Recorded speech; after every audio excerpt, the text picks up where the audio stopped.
Subscribe करा आशाची रसोई आणि नवीन video पाहण्यासाठी बेल आयकॉन दाबायला विसरू नका। नमस्कार, आशाच्या रसोईमध्ये आपलं स्वागत आहे। आपण आज गवारीची भाजी बनवणार आहोत। गवारीची भाजी म्हणजे सुकी भाजी नाही, आपल्याला पातळ भाजी बनवायची गवारीची। ही भाजी आपण चपाती बरोबर भाताबरोबर खाऊ शकतो, एकदम सुंदर लागते। तर त्यासाठी ही 300 ग्राम गवारी घेतले, मोडून अशी मोठी मोठीच ठेवायची आणि स्वच्छ धुवून घेतले।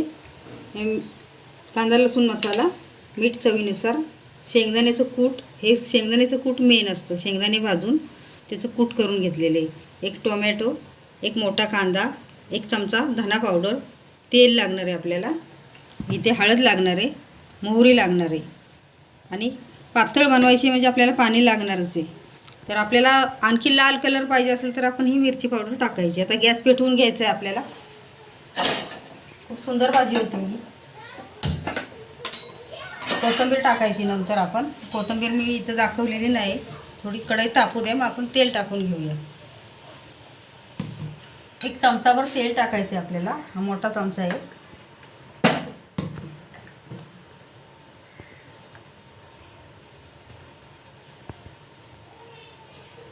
तेल कसं आपण शेंगदाण्याचं कूट घेतलंय ना, त्याला पण तेल भरपूर सुटतं,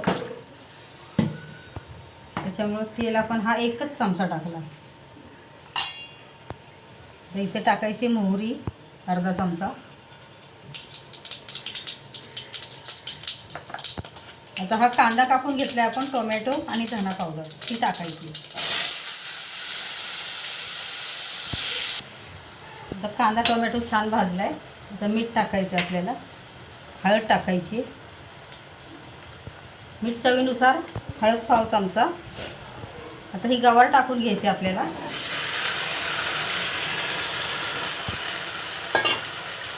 हे आपण मोठी मोठीच ठेवली आणि गावठी गवार जर असेल ना तर खूप सुंदर लागते अशी भाजी। छान परतून घ्यायची तेलामध्ये 2 मिनिट। छान परतून घेतले। आता कांदा लसूण मसाला 2 चमचे टाकायचे, मिरची पावडर टाकूया कलरसाठी, शेंगदाण्याचं कूट एक छोटी वाटीभर घेतले। शेंगदाण्याच्या कुटाचं प्रमाण नसतं, आपल्या आवडीप्रमाणे घ्यायचं। छान मिक्स करून घ्यायचं आपल्याला। आता याच्यामध्ये आपल्याला पाणी ओतायचं, कारण आपल्याला ही थपथपीत करायची। आणखी थोडंसं पाणी लागेल आपल्याला।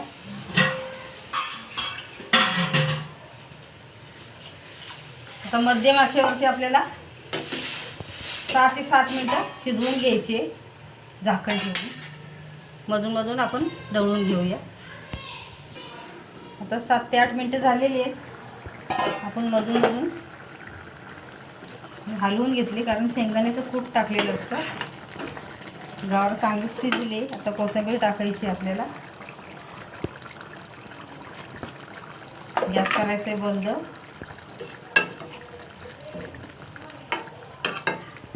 आणि काढून घेऊया सर्विंग डिशमध्ये। मस्त थपथपीत झाली बघा। आता पातळ गवार आपली तयार झाली थपथपीत।